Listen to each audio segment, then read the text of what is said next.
I have a lot of people who want me to make a big Kyle Larson bashing video over Brent Marks coming from 13th and just, technically kicking his ass. But what I think is very interesting with the Kyle Larson of last night, who just got beat by Brent Marks, is I think if it was 2019, 2020, or heck, even 2021 last year, that Kyle Larson would have found a way to beat Brent Marks, to get back around him, to just figure it out. He would have had the motivation, the want to. There was an article that I read, and I should have made this video earlier, but now that we have some proof, I'll just go ahead and finish it out. It was about Kyle Larson winning the NASCAR championship, and in this article, he talked about how nothing really changed. And in this article, he's talking about, the next week or so went by, and he woke up the next day, and Caitlin's still mad about this, or the kids are doing this, and life's just normal, and it keeps on going by, and nothing's really changed.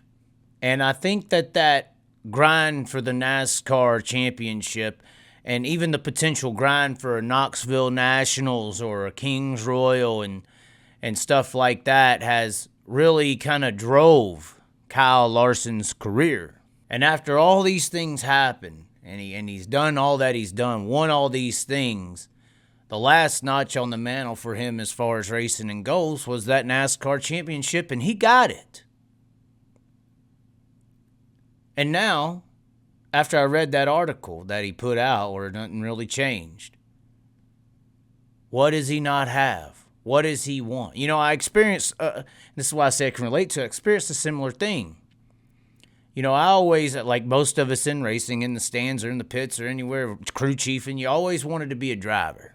You always wanted to race. That was kind of like the goal. And I grew up being, extremely overweight, 400 pounds by the age of 20, at least, and possibly a little before that. And I got into racing a little bit, managements and stuff like that, announcing and all that, promotional aspects. And then I, lost the weight there in my late 20s, early 30s, got down to 200, and then finally got to run some races and performed okay, almost won my third race out. Went up and raced in New York, and there was, some times in there after I'd done it, I was like, nothing's really changed. In fact, I remember specifically one point I was in a field in New York, and the track was so dusty. I'm 4th, 5th race in my entire life, and track's so dusty, we're on a half mile, I can't even see where the corner's at. I can't see the car directly in front of me. It's so dusty, and it's like, I remember going down the straightaway in the corner, like, what am I doing here? I'm just trying to say, like, there was this life goal similar to Kyle Larson's life goal of NASCAR championships, Knoxville Nationals, Kings Royals. And he got there, and now he's like, nothing really changed. And the same kind of thing somewhat happened to me.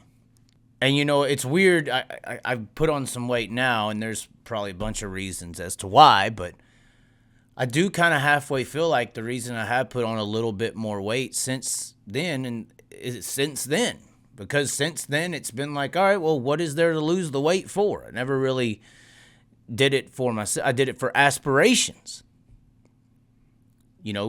Dreams, ideas, things you want to do. Like Kyle Larson with this racing accomplishment dream aspiration deal.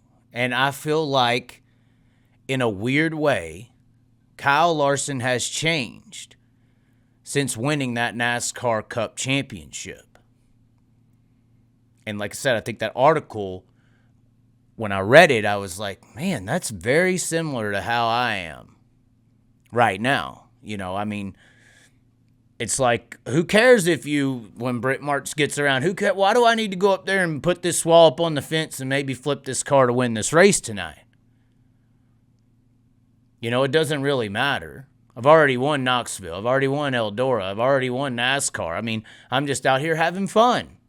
Same thing sometimes when I go out to eat or something. It's like, I mean, I could eat this salad, but why? I'm out here to have a little fun. Let's do the brisket mac and cheese. Fuck it. You know, it's like the same thing. I've already lost. I know I can lose the weight. I know I can win I know I can do all this, but I've already done it and nothing really changed when I did. Now, obviously, life's about choices and decisions. I don't expect everyone to go out there and eat mac and cheese. I haven't put on like 200 pounds. I put on like 50, 60 since all that. But I'm just saying, over a span of a year and a half. So I haven't just let it go. I haven't just eaten mac and cheese, man, every day of my life. I'm just saying, I feel like when you have a life goal, like a really life dream goal, like for me, it was racing, period. For Kyle Larson, who was, grew up in a life where aspirations of NASCAR championships and things of those sorts can be accomplished logically. Logically, I could have found a way to race just like I did, and logically, he could find a way to accomplish a dream goal of winning NASCAR championships, Knoxville Nationals, and Kings Royals. But when you accomplish those things, I personally have experienced in accomplishing my goal of racing, how it affects you when nothing really changes once you accomplish that. Because you feel like, and I feel like a lot of people have this in life, you feel like there's these certain things that if you get this, I'm going to feel this way. The world's going to change if I accomplish this goal. And I think it hits people in a weird way when you accomplish it and nothing really changes much. I think that the motivation of a Kyle Larson to find a way to win this race is not there. It's still there. He's still great, but it's not there like it was prior to that NASCAR championship, prior to that Knoxville Nationals, prior to that Kings Royals. But this is how we ride, this is how we do.